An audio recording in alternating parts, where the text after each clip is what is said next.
اللہ نے قرآن میں بڑے افسوس کے ساتھ فرمایا ہے کہ انسان بڑا ناشکرا ہے، یعنی اگر اسے کچھ نہ ملے تب بھی وہ شکوہ کرتا ہے، اور اگر اسے سب کچھ مل جائے تب بھی وہ اس کی قدردانی نہیں کرتا۔ ہم بہت بد نصیب لوگ ہیں۔ ہم خوش ہونے کے لیے بڑے بڑے لمحوں کا انتظار کرتے ہیں، اور اس دوران ہم خوشیوں کے کتنے چھوٹے چھوٹے لمحے گنوا دیتے ہیں، ہمیں خود بھی اندازہ نہیں ہوتا۔ اللہ قرآن میں فرماتا ہے کہ تم شکر ادا کرو گے تو میں تمہیں زیادہ دوں گا۔ کتنا مشکل ہے نا یہ کام! کیا آپ کو وہ نعمتیں نظر نہیں آتی جو اللہ نے آپ کو آپ کی اوقات سے زیادہ دے رکھی ہیں؟ پتہ ہے نعمتیں پانا بڑا آسان ہوتا ہے، لیکن ان نعمتوں کو سنبھال کے رکھنا بڑا مشکل ہوتا ہے۔ تو آپ اپنی نعمتوں کو سنبھال کر رکھیں، آپ شکر کی عادت ڈال لیں۔ رسول کریم نے فرمایا ہے کہ مومن کا معاملہ عجیب ہے، اس کا ہر معاملہ اس کے لیے بھلائی ہے، اور یہ بات مومن کے علاوہ کسی کے لیے میسر نہیں ہے۔ اسے خوشی اور خوشحالی ملے تو شکر ادا کرتا ہے، اور یہ اس کے لیے اچھا ہوتا ہے، اور اگر اسے کوئی نقصان پہنچے تو وہ اللہ کی رضا کے لیے صبر کرتا ہے، کیونکہ یہ بھی اس کے لیے بھلائی ہوتی ہے۔ اللہ اپنے بندے کے لیے کبھی بھی برا نہیں سوچتا، اس لیے ہر حال میں شکر کرنا سیکھیں، کیونکہ ہمیں جتنا بھی ملتا ہے ہمیشہ ہم اپنے اعمال سے بڑھ کر ہی ملتا ہے، پھر وہ روٹی کا ٹکڑا ہو یا پانی کا ایک قطرہ۔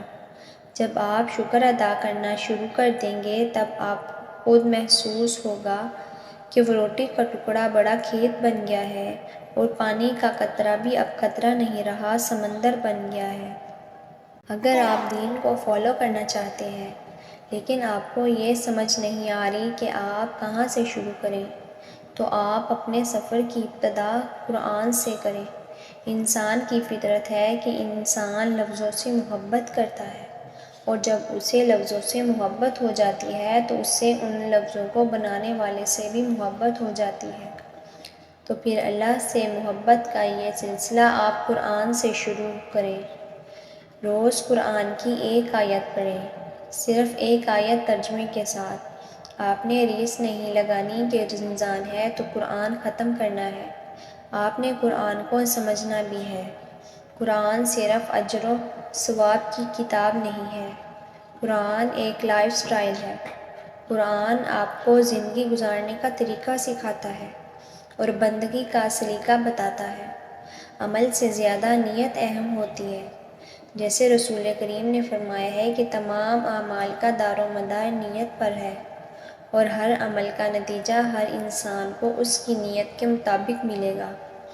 تو اگر آپ روز قرآن کی ایک آیت اس نیت سے پڑھنا شروع کریں گے کہ آپ نے اسی طرح ایک ایک آیت کر کے قرآن کو سمجھ کر ختم کرنا ہے، تو قیامت والے دن یہ قرآن آپ کی گواہی دے گا، اور آپ کو اسی نیت کے مطابق اجر دیا جائے گا جس نیت سے آپ نے قرآن شروع کیا تھا۔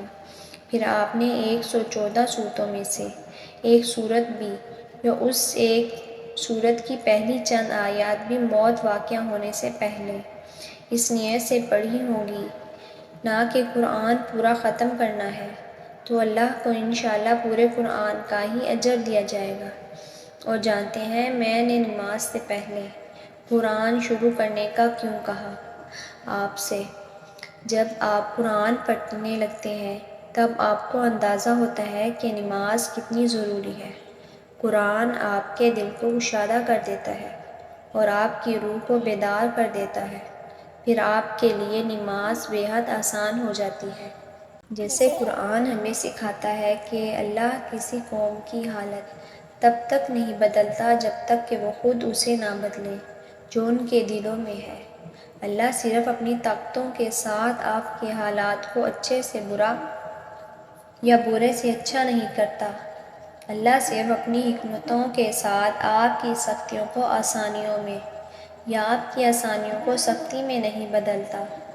آپ کو سب سے پہلے خود ہی بدلنا پڑتا ہے، پھر اللہ ہی آپ کی مدد کرتا ہے۔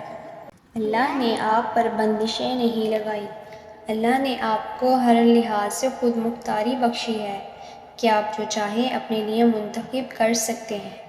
تو اب اگر آپ ان چیزوں کو انتخاب کرتے ہیں جن سے اللہ نے روکا ہے تو پھر ان کے برے نتیجے پر اللہ آپ کو بلیم نہیں کر سکتے۔ اگلی 4 نمازوں کی توفیق تب ہی ملے گی نا جب پہلے ایک نماز پڑھی ہوگی۔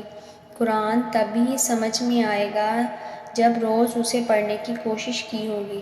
نیتیں عمل سے زیادہ اہم ہوتی ہیں۔ آپ ایک نماز اس نیت سے پڑھ کر دیکھیں کہ اللہ آپ کو باقی نمازوں کے لیے بلائے گا، پھر اللہ واقعی آپ کو اگلی نمازوں کی طاقت دے گا۔ آپ قرآن کی صرف ایک آیت روز اس نیت سے پڑھ کر دیکھیں کہ اس کے ذریعے میں نے اللہ سے بات کرنی ہے، تو پھر آپ کو نہ صرف اللہ کی باتیں نظر آنے لگیں گی بلکہ سمجھ بھی آنے لگیں گی۔ یہ جو دل ہے نا، عبادتوں کے سارے معاملات اس دل سے ہی شروع ہوتے ہیں، تو پھر محسوس کریں کہ یہ دل آپ سے کیا کہتا ہے۔ کیا یہ واقعی ہدایت مانگتا ہے؟